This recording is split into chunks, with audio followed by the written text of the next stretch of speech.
Let's say you aren't on your computer all the time. Let's say maybe you just don't care about checking the markets every few weeks. Long-term investments are the best option for people in that category, and honestly, I fall in that category as well. A thank you to Unreal on Twitter. I'll be going over my thoughts on long-term CSGO investments. The most important part to understand when looking at long-term is how sustainable the market is. Valve can pull the plug or change the game in ways that negatively affect prices, and that needs to be considered. With that out of the way, let's get into it.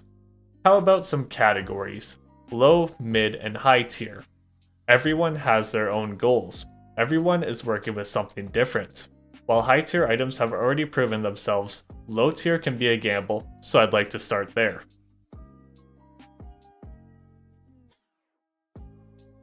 No modern item can reach what Katowice 2014 did.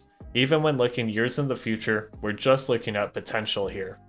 The mix between quantity and consumption is what makes a good investment. While quantity has to be low enough for prices to rise, the item has to be consumed at a high enough rate over a period of time that people feel the need to buy in. I'm not buying Stockholm 2021 stickers for another 6 months because there's no way the supply can deplete enough in that period of time for prices to rise. With my first pick for a low tier long-term hold is the very common yet desirable clutch case. The glove case has already laid down the foundation. This case just needs to place itself on top. Glove cases are the most desirable cases in CSGO. You can look at the monthly unboxing rate of cases, and cases that contain gloves dominate their respective price points, showing good long-term demand. While the clutch case may or may not be removed, when the Dreams and Nightmares case finally drops, if you're looking for a long-term hold, it won't matter too much to you anyways. While there's tons of options, I like low-tier Shattered Web Operation skins.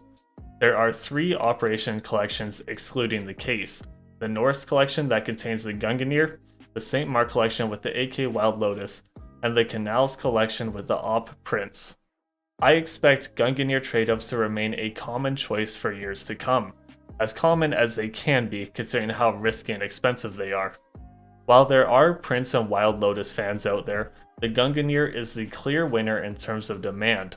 While I don't see prices for low tiers varying too much between the different collections, I would expect Norse collection skins that can be used to eventually obtain a Gungnir to be more liquid than the others. The goal is to get minimal wear or factory new skins for trade-ups. While a consumer grade factory new skin isn't too much, and $50 can get you around 100 skins.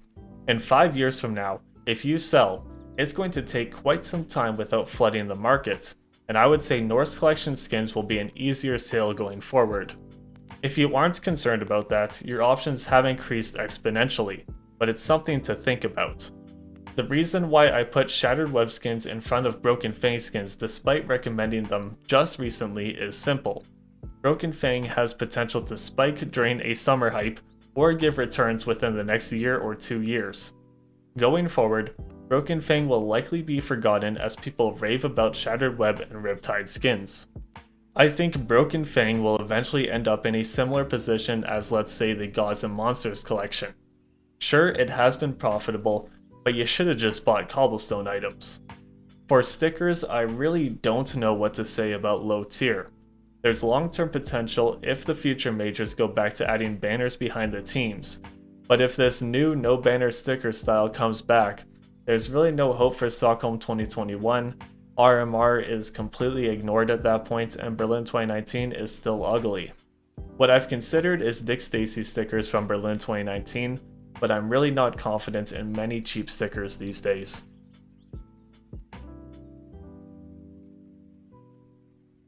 Mid-tier is where I can start introducing stickers as a main factor. Before we get there, there is some overlap. I still would say Shattered Web skins can fill the mid-tier role very well. Something like a blue or purple rarity that can be obtained for around $100 depending on the skin, collection, or sites used for the purchase. I would recommend downgrading a tier instead of going with a field-tested or well-worn higher tier skin. With stickers, I would say at current prices the Katowice 2019 Furia Holo actually has a pretty good shout.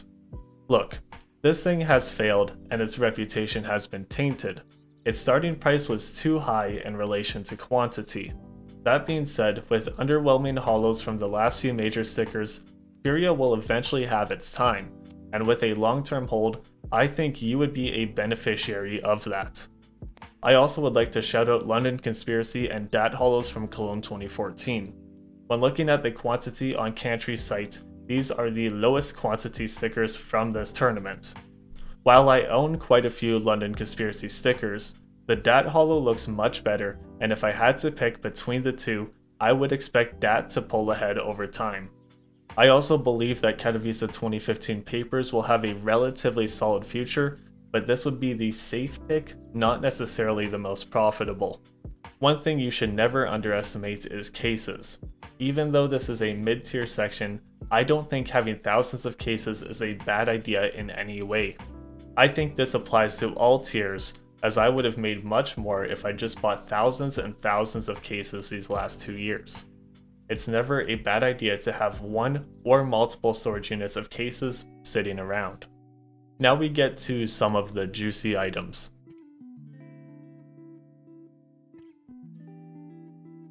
Big initial costs, potentially massive payout within a few years.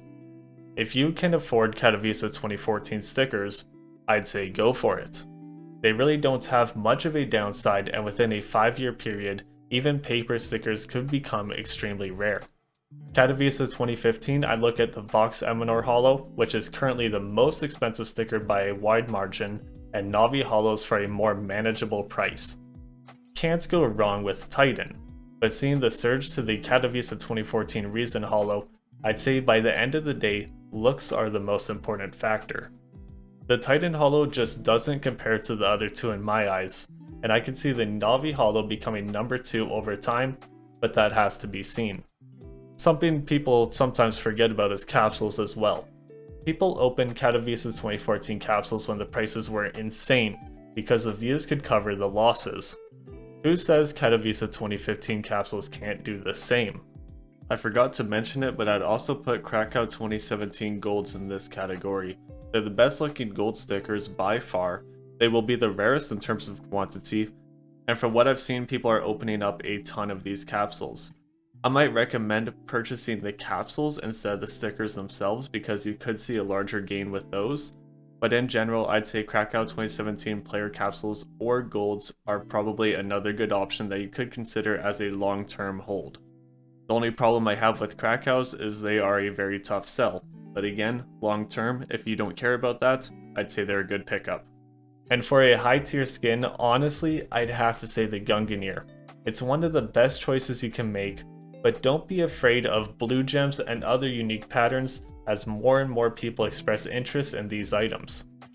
I believe most of the items here I covered are pretty straightforward, but if you have something of your own that you're interested in, don't be afraid to hit me up, I'll answer.